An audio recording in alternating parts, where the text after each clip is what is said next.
نسوي الشيرة كوبين شكر، ملح الليمون، حبات هيل،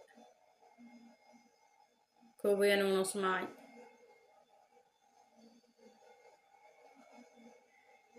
نص كوب زيت، نص كوب حليب، نص كوب طحين،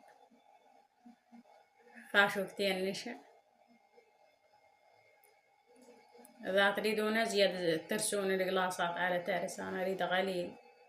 الكوابة ترسونهم ترس. هسه طافي بعد أخلطهم مع بعض وهو طافي، بعدين أشعل الطباخ خليه كلش ناصي خاطر ما تحترق بسرعة هيك.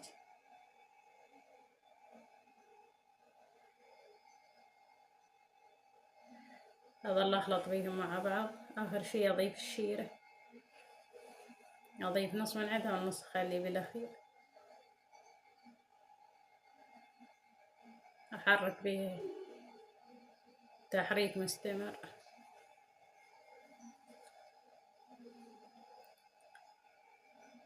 أضيف نص الشيرة البقع،